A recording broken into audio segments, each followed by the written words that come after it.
Hey guys, welcome back. DeFi, degens, drip, and farm for poverty. I'm your host, Trip Coach, dropping knowledge bombs on all Forex Shark related projects. In today's video, we got another wrap up to the Binance, SBF, saga, CZ, Binance, all this stuff because it's still extremely relevant in the news, and a lot of things just keep popping up as the days go on. And then I noticed also in my videos in the analytics that people are looking for information on this, because specifically we want to know how this plays out with BSC in the future, which by association affects drip.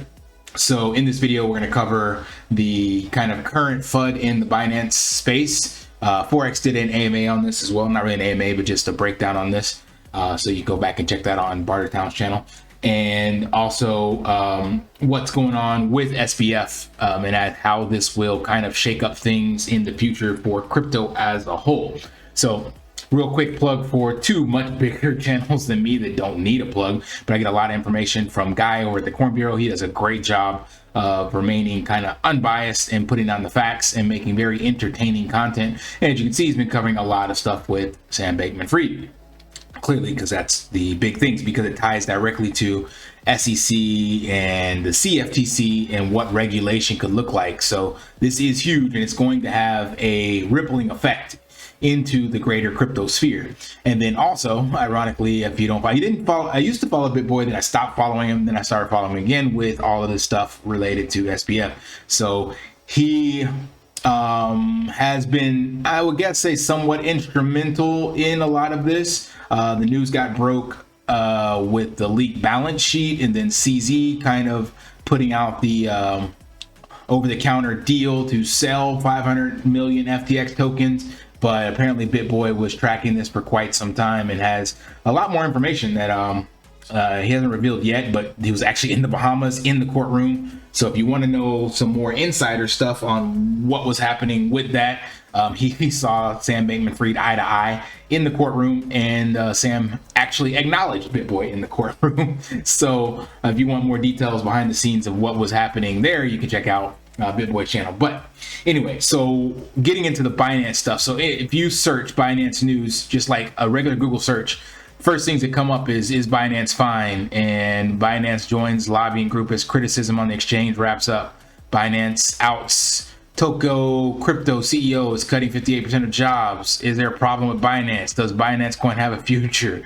So clearly there is a lot of FUD and stuff in the news with Binance. And the question is, what you should be asking the question is why? Why is this the relevant talk when we have something way more sinister going on? And that sparked kind of the push towards this Binance narrative. You guys saw me put that on my channel before with Kevin O'Leary pointing the finger. And now basically once an exchange blows up, everybody questions, you know, all the other exchanges. So even crypto.com is getting some FUD, Coinbase as well. But Binance gets the most because now they are the largest player in the space. But this news and all of these reports ironically are detracting away from the real news, which is that Sam Bankman-Fried has been arrested and brought up on multiple counts of fraud. So this is no longer hearsay. It is literally that they have put the cards in motion, and he is in the middle of being extradited for 2 counts securities fraud, 2 counts fraud by the CFTC. Department of Justice brought up 8 criminal charges, and these are important. Conspiracy. That's because that means that there were at least one other person involved. So you can't have a conspiracy count without having someone else in the mix. So this rabbit hole goes very deep. It doesn't go to, you know, Caroline Ellison, or does it go back all the way to the SEC with Gary Gensler? We don't know where it's going to go, but he literally had a group on Slack called Wire Fraud. Like, talk about like the sloppiest kind of way to, you know, do things. So definitely this is the news, and this is going to have the greatest impact, but somehow, some way where everything's focused on CZ. So now regarding all of this, we get to now some of the bankruptcy procedures that are moving forward. So as of right now, there are motions in place to claw back donations to politicians and charities. So if you're not familiar with a clawback, it's basically whenever a bankruptcy filing goes in, the bankruptcy court can basically say that any money that was donated, given away, or used to buy property or whatever can get pulled back if it's within 90 days of the filing. And it can be, I think, even further than that. I don't have all the details on that, but basically that means that any money that Sam gave away, be it to a charity or to a political party, could be recouped. Recipients are cautioned that making a payment or donation to a third party, including a charity, in the amount of any payment received from an FTX contributor does not prevent the FTX debtor from seeking a recovery from the recipient or any subsequent transferee. So that means if you got money from FTX and you went ahead and said, oh, well, I'm going to donate it to charity, or I'm going to use it to pay off a debt or something like that, they can still go back and get that. So this is going to have some far-reaching implications. He was one of the largest political donors in the United States, given directly to Democratic politicians and Republican causes. The FTX Foundation has given away $140 million. The organization reported on October, of which $90 million had gone to the Future Fund. So there's a lot of people that are going to be hit with this, and that makes me wonder about Kevin O'Leary. He's in the news complaining about the $15 million he lost, which was given to him by FTX. So he never had it, but he invested it in the exchange, and he wants that back. But basically, on this, some of that maybe belonged to FTX. I don't know when he got it, but it may not be his to begin with. So this is going to get much worse before it gets better. Now, with this clawback goes the question about USDT. So if you're not familiar, Alameda, which was basically the hedge fund that pretty much Sam was funneling money through before FTX was created, they acquired 55% of the USDT total supply. At one point in time, they had 60 billion. Now, some of this, people are speculating, could be used to pay back the bankruptcy filings to the investors and the people that were actually impacted by this. Now, that's where the speculation comes from, because Tether has already been in the news regarding whether or not they have the assets to back their stable coin. They are the largest stable coin player in the market currently, but we don't know where this will go. But that's just something to think about if you are playing with USDT. Right now, the only two that I would, not financial advice, recommend would be BUSD and USDC, but to each his own. But it's just interesting to see where this could go and how big, again, the implications are. One report I heard, like they say, it's 8 billion that's owed by the FTX collapse, but it's as big as a $50 billion kind of ripple effect of all of the other properties and companies that they acquired through Alameda. So this is crazy. And if any of this holds up, then who knows what impact that could have on USDT. I don't know. Just a quick message, please like, subscribe, and turn on notifications so you don't miss another video. This helps bring brand awareness to the channel, as well as all Forex Shark related projects. Thank you. Next up, what do we got? So they have found some money with FTX. So the new management has located 1 billion in assets, 720 million in cash. So the new people that have stepped in to handle the bankruptcy filings and whatnot and kind of uncover the paper trail have found some money that they can use towards these filings. And I think some of this is including the property that was purchased in his parents' name in the Bahamas, and that he said he didn't know how that happened. I don't know if you've ever purchased a house or signed any kind of what do you call it, real estate documents, but there's no way to accidentally put down a name, you know, that you didn't mean to. There's like multiple pages of paperwork that you have to go through. So there's no way that his parents got accidentally listed to own this property, and they were on the books to be getting payments. So the question is, will they be implicated in this conspiracy as well? Who knows, man? This is just really, really interesting. Supposedly now SBF will be extradited to the US as of Tuesday. There was a court filing.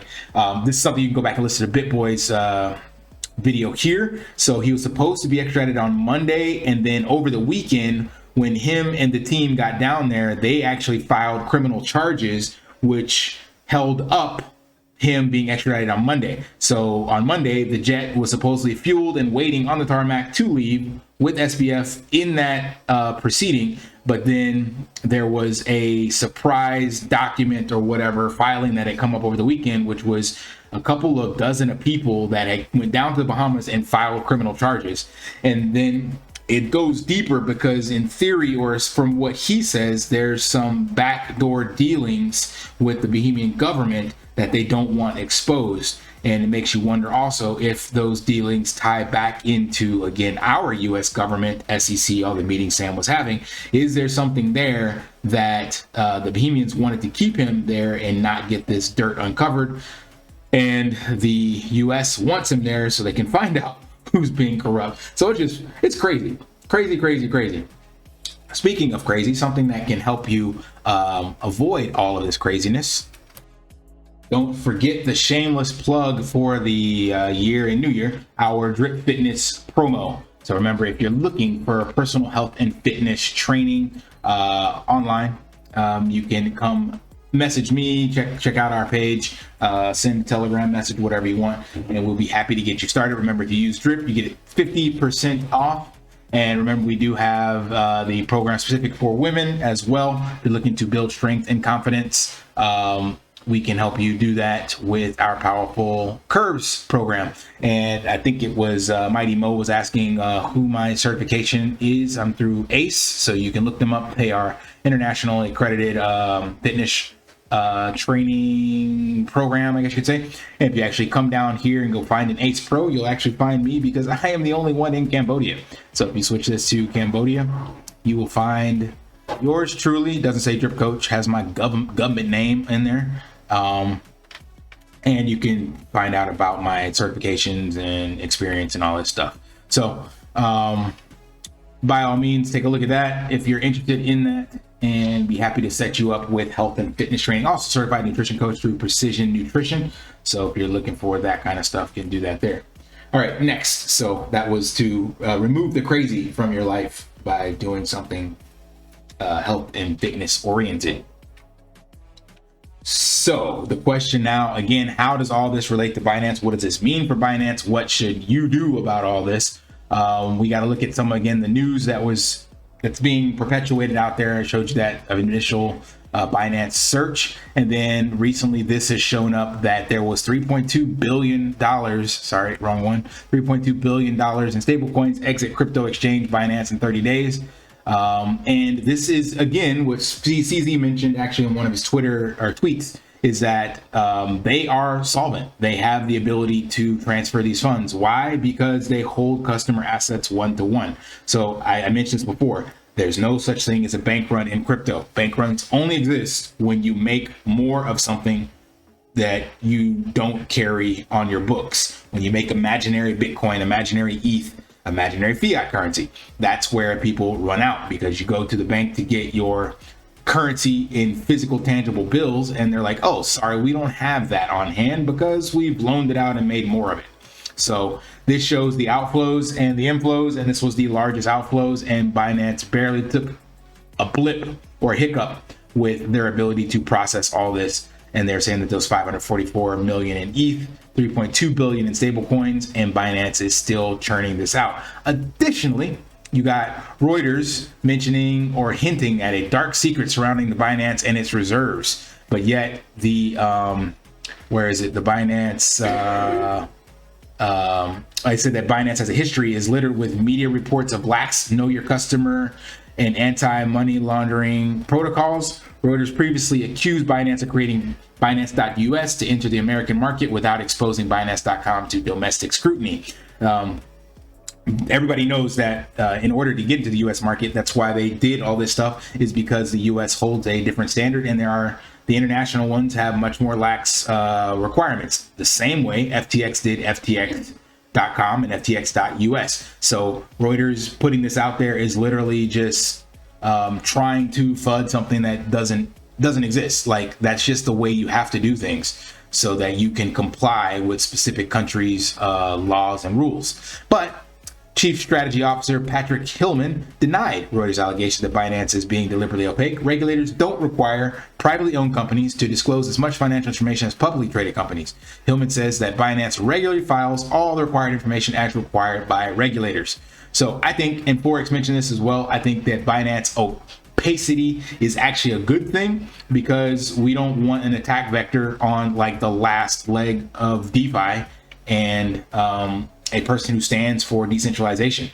So having this opacity is actually a good thing, in my opinion. Binance claims to fully cooperate with the law enforcement requests. Binance Global Head of Intelligence and Investigations, Tigran Gambaryan, claimed in a blog post that Binance has stepped up its efforts to cooperate with law enforcement. Gambaryan said that Binance increased the size of its security and compliance department by 500% and has responded to 47,000 requests from law enforcement since November 21. It is December 2022. 47,000 requests. That is crazy. That's about 4,000 requests a month. Like, Jesus Christ, 1,000 requests per day. Really? Like, and then there's still people still flooding, Binance and saying that, they're insolvent and all this stuff. But yet there's no shred of proof. The only thing that they actually have is that they can't get the transparency that they want. But that's literally the point of a decentralized exchange, even though Binance isn't decentralized by nature.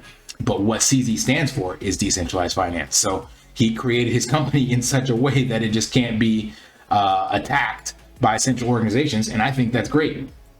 So we will see where this goes. But reference to Binance.us, this claim up here that it was created to basically avoid scrutiny from the US markets.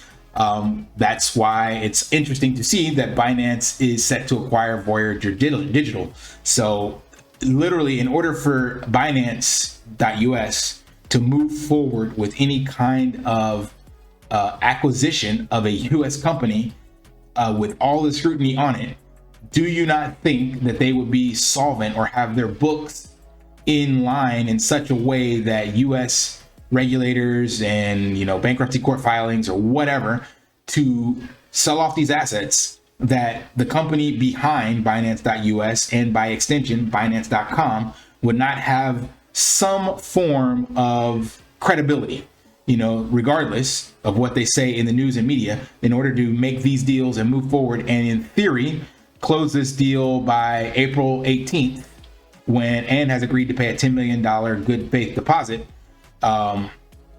with the purchase agreement on January 5th. So that's interesting. That's all I can say. So I believe, again, that Binance has no issues, and this is all just unfounded FUD, and it's there specifically for a reason, to remove all of the backdoor dealings and shady operations happening between FTX, our government, SEC, CFTC, hell, even the presidential campaign and donations and all that stuff. Like, there's so much corruption being exposed that they got to point the finger somewhere else. And I think that's what this is all about. Now, again, that's not to say that Binance is not blameless. I'm quite certain when the wild, wild west of their organization got started, really in 2016, 2017, and there were no rules, they probably did things that they shouldn't have and probably don't want those things exposed.